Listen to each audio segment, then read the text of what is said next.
Hey guys, so this video should be following the other one, and as promised I was going to show you my updated altar.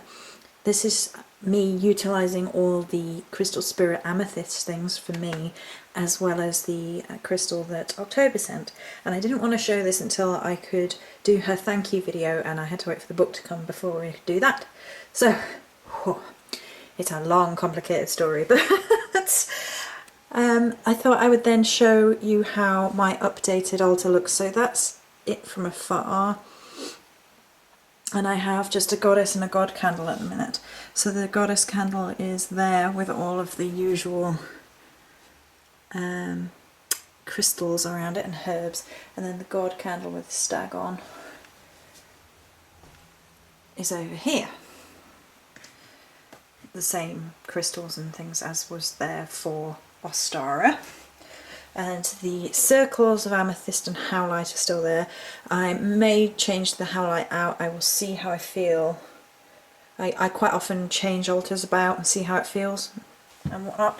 So at the back there is my candle, my crystal spirit candle at the back there for me, and I've put the oil and the mini spell bottle and the big spell bottle over there to imbue with these energies just a bit more, just make it a little bit more personal, just a little bit more oomph, you know. And then there is the wax puppet down there in front of the goddess, and the whole point of the wax puppet, as I keep saying, is for a personal experience of drawing in positive energies, ridding yourself of negative energies, and where better to do that than laying at the foot of the goddess. And then there's a spirit candle in there, and then I think the only real change then is to the centerpiece. I don't know if I showed you that I've put the power cauldron on the pentacle now, but so the beautiful chevron amethyst orb that October sent me is sat in the middle of the offering bowl with some herbs, mainly cornflower, which I'm coming to feel is possibly just my herb that resonates with my heart and soul. And then underneath there are 3 amethysts within, and that's actually a little hole in there with a pentagram at the bottom. And the idea of this is as above, so below. So there's, you know, as above, amethyst orb, so below 3 amethyst, and 3 amethyst obviously being Maiden Mother Crone, which is the statue itself. And then around the outside there is it's not a very good angle for it, the amethyst spirit quartz. You are going to show up a bit better than that. There you go.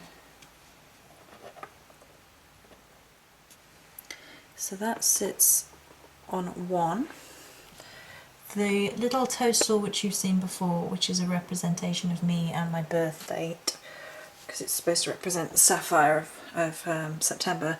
And then over here there is another amethyst, so that's another 3 Maiden Mother Crone, just 3 aspects of self. So the little toadstool is a cute little representation of me, the spirit quartz is obviously an amethyst spirit quartz tied into me, and then the amethyst around the corner is my stone as well, as it all is. As you can, if I back off, you can see the rings of amethyst are still there. And I put the little spirit water, I say falling over myself, in the water corner. So that is it for changes to my main altar. So that's just how it's going to be in between before I start changing it around again for Beltane. And as I'm just going to, there we go, mention that altars are living things, because they are our physical representation of our relationship with deity, the goddess, and the wheel of the year. They do change, they do alter, they do fluctuate as we do.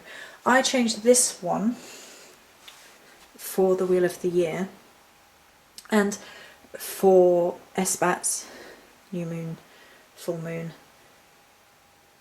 and I think that's important because it's showing the ever-changing circle of your relationship with the goddess and the wheel of the year. So I just thought I would show you that updated information. Many blessings.